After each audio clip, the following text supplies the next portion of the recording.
Vamos a incorporar ahora otra voz a la conversación, en este caso es la de Fernando Valladares, un científico del CSIC y profesor de Ecología de la Universidad Rey Juan Carlos. Fernando no ha podido estar aquí hoy con nosotros, pero lo tenemos a través de videoconferencia. No sé si nos está escuchando bien, si entra bien.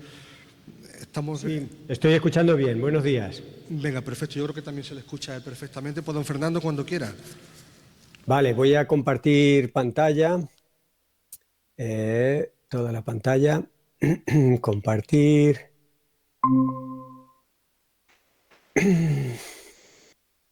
Entendido por aquí. A ver, esta sería aquí la presentación. Entiendo que la estáis viendo bien. La presentación, biogás, ventajas e Se ve inconvenientes. perfectamente, lo tenemos usted en un recuadrito y tenemos Muy bien. la presentación que nos va a exponer. Perfecto, pues muchas gracias.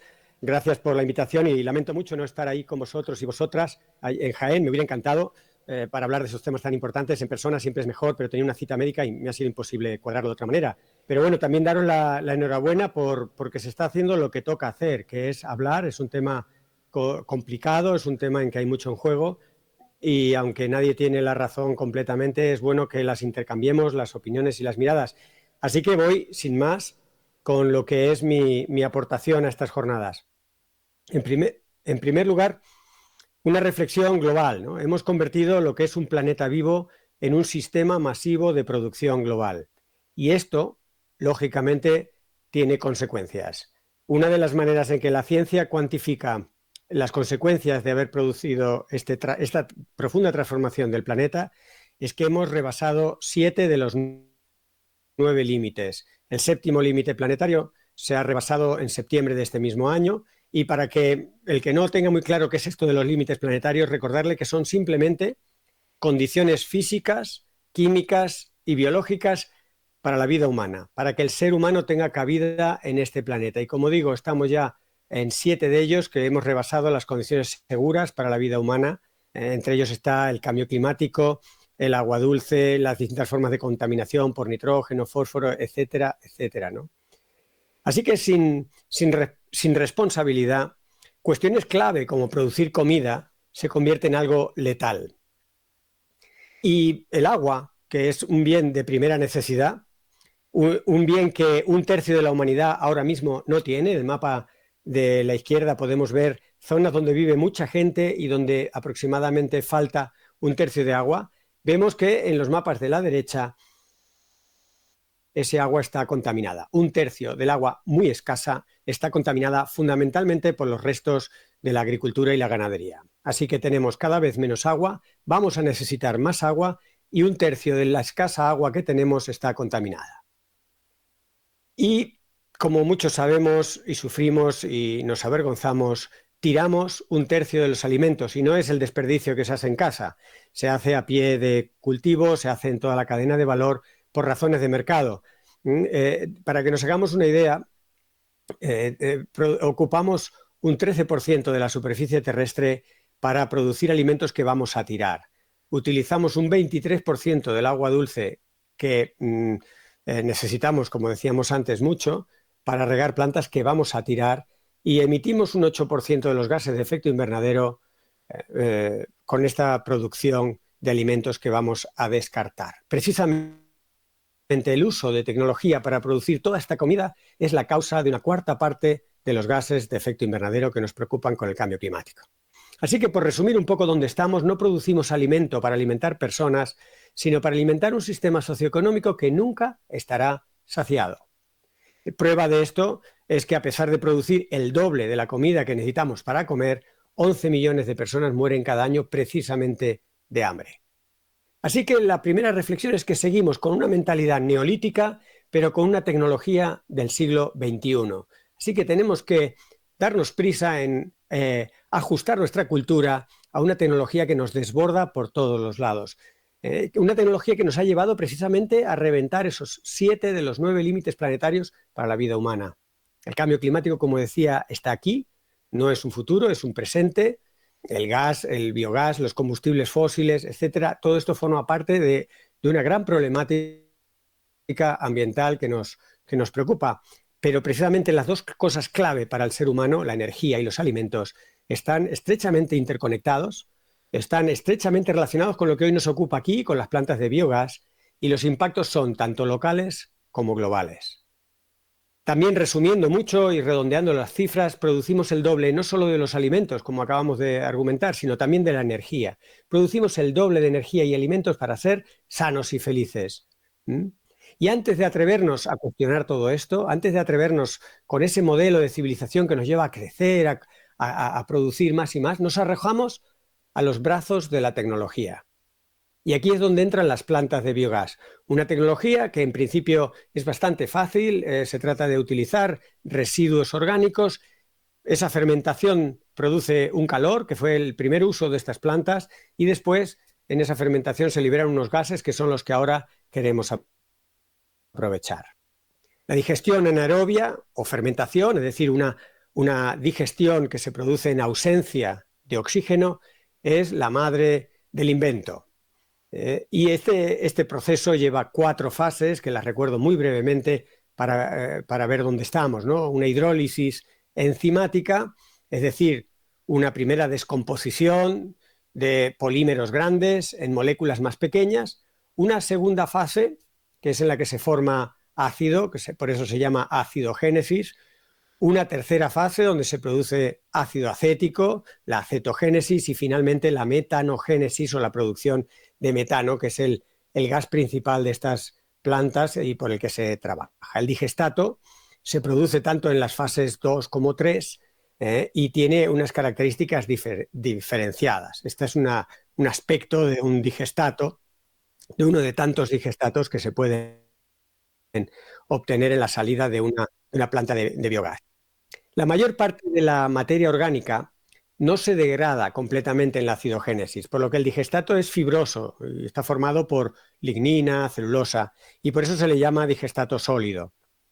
Tiene algunas propiedades de retención de humedad, puede contener algunos minerales, a veces en gran cantidad, como el fósforo, restos de bacterias, y luego unas parientes de las bacterias, denominadas arqueas, producen el famoso metano, ese elixir, ese gas refinado, ese gas que podemos utilizar para pues el uso doméstico o industrial. La metanogénesis puede producirse mediante otro metabolismo basado en la cooperación entre bacterias, algo muy interesante por una vía que se llama sintrófica. Pero bueno, sea por una vía o sea por otra, los microbios metanogénicos, los que producen el metano, son muy sensibles al pH. Y por eso a veces los biodigestores se separan en cámaras para que en uno se trabaje con un pH y en otro se trabaje con otro pH, y así la fermentación sea más eficiente. Pero tenemos que hacer una primera salvedad. La tecnología no es ni buena ni mala, sino todo lo contrario. Un simple cuchillo puede utilizarse para cortar queso o para matar a una persona. Un arado puede usarse para esponjar un suelo compactado o para destrozar la estructura de un suelo fértil. La primera aclaración importante con el biogás es que los residuos orgánicos no desaparecen. Eso sería magia, y estamos, por desgracia, muy acostumbrados al pensamiento mágico con la tecnología, a no querer ver las consecuencias de las tecnologías y a quedarnos solo con el lado maravilloso, estupendo. Los residuos orgánicos no desaparecen. Y sí, Andalucía, como muchas regiones de España, como muchas zonas de Europa, están ahora mismo acelerando con el biometano, con ese elixir del biogás, con uno de los gases elegidos de ese cóctel de la fermentación que produce distintos gases, algunos de ellos muy tóxicos, algunos de ellos malolientes y muchos de ellos indeseables. Andalucía tiene al menos 10 proyectos aprobados y unos 60 o más en tramitación. Pero como digo, no es un caso solo de Andalucía. Toda España está cuajada de proyectos. Hay centenares de proyectos en distintas fases de presentación, aprobación, tramitación. Y la segunda aclaración importante con el biogás es que no hay residuos para tantos proyectos. Todos los proyectos cuentan con unos residuos que ya cuentan los otros proyectos. los residuos están contabilizados muchas veces, porque los residuos, para que sean útiles, tienen que tener unas determinadas características. No valen todos los residuos, no valen en cualquier proporción. Y para que sea economía circular, para que sea realmente el aprovechamiento de un residuo, tienen que venir de cerca, tienen que venir de 5, 10, 15, 20 kilómetros de donde esté la planta. Claro, si uno hace un radio de la planta o de donde se piensa poner la planta, se da cuenta de que ahí no se producen las toneladas, los cientos, los miles de toneladas al año de esos residuos de una calidad concreta que hacen falta. Es más, como una planta se plantea al lado de otra planta y muy cerca de otra planta y muy cerca de otra planta y de otra planta y de otra planta, al final resulta que, vaya por Dios, no hay residuos para tanta planta. Consecuencia de la falta de coordinación de los proyectos, porque los proyectos están surgiendo como setas, de formas completamente aleatorias, al albur de las subvenciones, al albur de un negocio muy promocionado y con una cierta lógica por Europa, que va buscando esa autonomía energética y esa no dependencia del gas ruso, por ejemplo. Bien, como consecuencia de esa falta de coordinación, los residuos orgánicos empiezan a venir cada vez de más lejos. No son raras las plantas que ahora en funcionamiento traen camiones de centenares de kilómetros de distancia. Además, se empieza ya a plantear la generación de nuevos residuos. Por ejemplo, las famosas macrogranjas de cerdos, de aves, de vacas. Una vez que se aprueba una planta de biogás y se pone en funcionamiento y se constata esta trágica situación. Así que la consecuencia de la falta de coordinación de proyectos es reventar por la base la circularidad de todo el proceso. Un proceso que pretendía darle una vida a unos residuos, ahora está generando nuevos problemas. La tercera aclaración importante con el biogás es que la tecnología no está madura. Todos nos enamoramos de la tecnología, cuanto más cerca la tenemos y sobre todo si formamos parte o bien de un negocio o bien de su desarrollo, estamos enamorados, hemos caído en las garras del amor de esa tecnología, en las bondades de la tecnología. Pero si bien Alemania, por ejemplo, hace más de 3 décadas ya arrancó con las plantas de biogás, lo hizo con plantas pequeñas. El tamaño de las plantas de ahora es algo nuevo. Estamos arrancando. Cuarta aclaración importante con el biogás. El digestato está desbalanceado. Desbalanceado, por ejemplo, en algo clave como el carbono y el nitrógeno. Es, por la concentración de muchos elementos, potencialmente tóxico y es potencialmente peligroso por la presencia de metales pesados, antibióticos y bacterias. Cuando uno mira la prensa en los últimos meses, encuentra la rebelión de los pueblos contra las plantas de biometano. Lo primero que salta a la vista es el terrible olor. Un olor insoportable, sino que se lo digan al alcalde de Casas Buenas aquí en Toledo, que sale en la foto, o las personas que ya hace más de 2 años empezaron a protestar en Luxens, en Valencia, donde no pueden vivir. Sencillamente el olor es nauseabundo y está provocando pues, la depreciación de las casas, el cambio de vida, el abandono de la actividad al aire libre, etcétera, etcétera. Si vemos las declaraciones, por ejemplo, de Ecologistas en Acción, dice Nacho Escartín, todo depende del modelo de implantación. Si el tamaño de la planta es acorde al volumen de residuo, un poco en la línea de lo que estaba comentando, pues podría funcionar. O Luis Ferreirín de Greenpeace, hay una falta de planificación estratégica, un poco lo que yo estaba también alimentando. El Ministerio para la Transición Ecológica apuesta claramente por esta forma de valorizar residuos, evitar impactos y reducir importaciones. Pero estamos viendo que esto no es en el día a día la cruda realidad. El conflicto socioambiental por el biogás, en el fondo, es una manifestación más de esta forma de extraer resultados, extraer dinero de instalaciones macro. Debemos tener mucho cuidado cuando hablemos de macro. Todo lo que sea macro, en principio es bueno para el negocio y suele ser malo para la salud. Tanto la salud económica a largo plazo como la salud de las personas en el corto plazo y la salud ambiental en el medio plazo, ¿no? Tenemos un montón de ejemplos con, digamos, los antecedentes de las plantas de biogás, que son precisamente las balsas de purines de las plantas de producción industrial de carne. Joan Martínez Alier, profesor de Economía de la Universidad de Barcelona, advierte que a mayor producción, mayor es la generación de residuos y los recursos renovables dejan de serlo cuando se extraen o procesan por encima de sus niveles de recuperación. Si lo pensamos en una frase obvia, pero es una frase que guardamos en un cajón. La anunciada y supuesta circularidad del biogás pues, se rompe cuando la demanda supera la disponibilidad real de materia orgánica.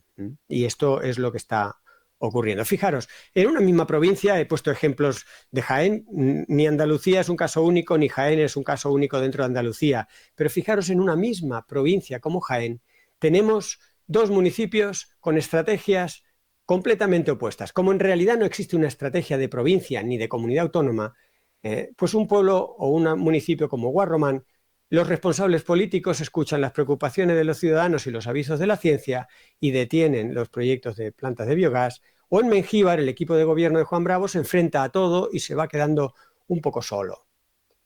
A pesar de las 13.000 alegaciones de distintos colectivos, individuos, ciudadanía en general, en Manzanares, por ejemplo, no hay debate. Y esto empieza a cuestionar seriamente el funcionamiento de una democracia.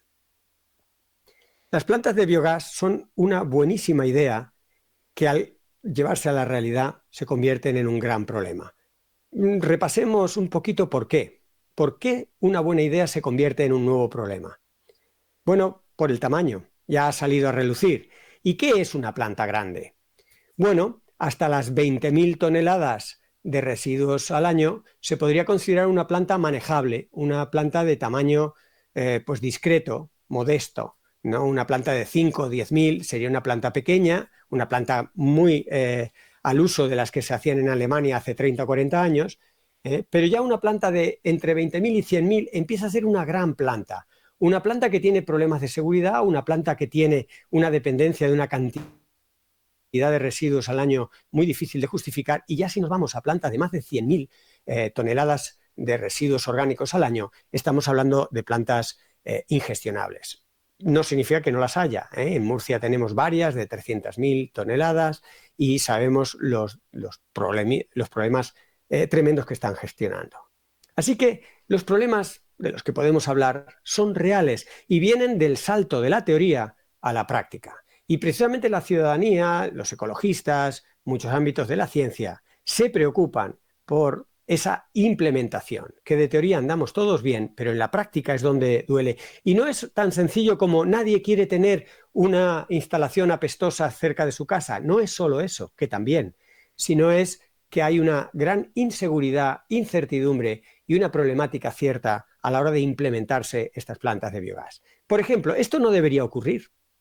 Esta imagen refleja algo que nadie piensa que ocurra. En la teoría esto no está.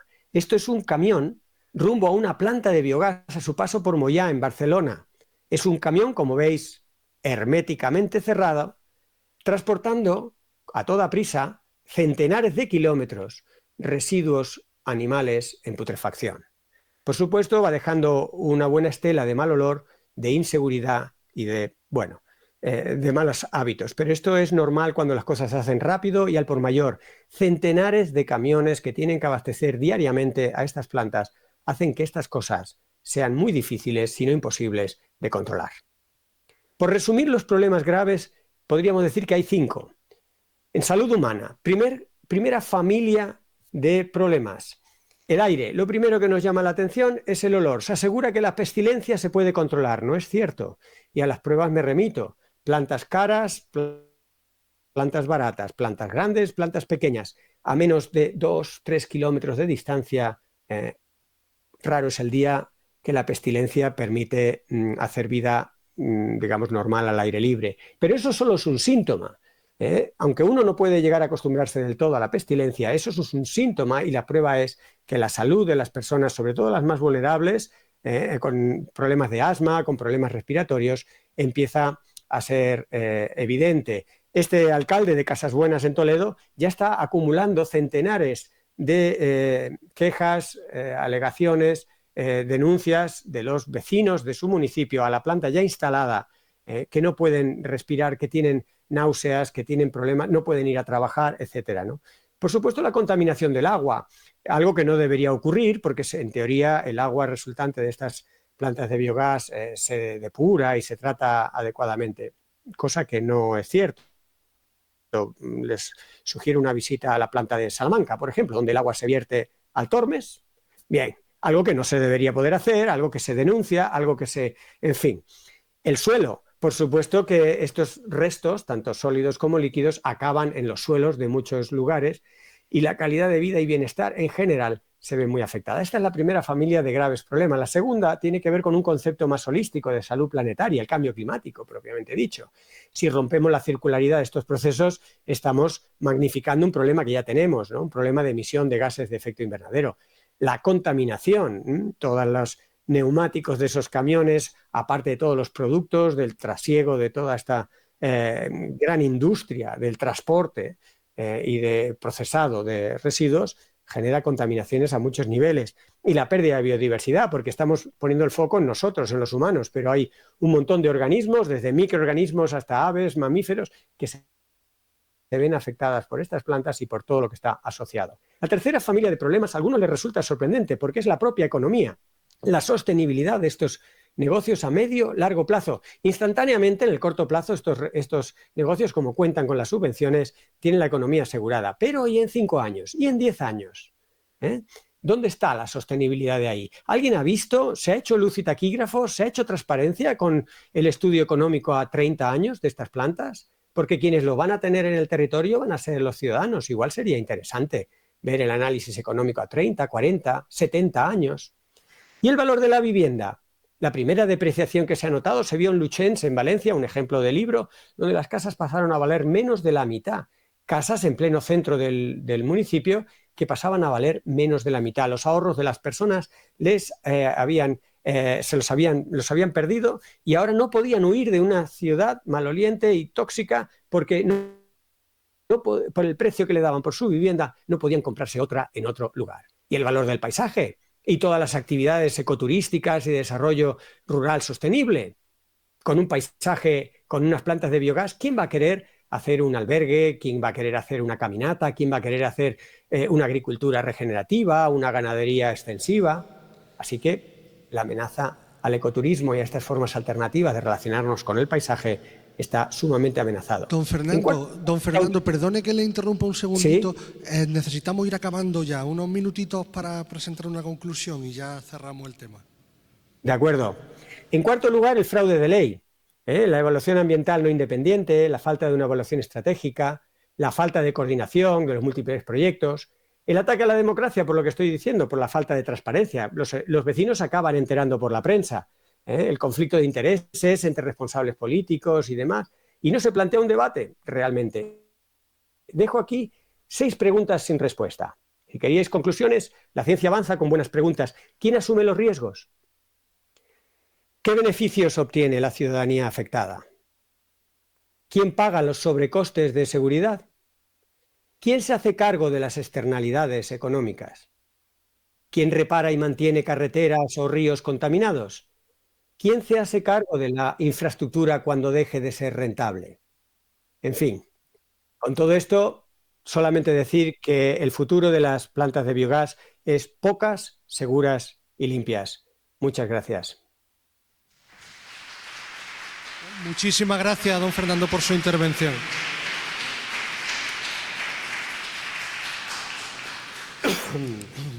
Muchísimas gracias, don Fernando.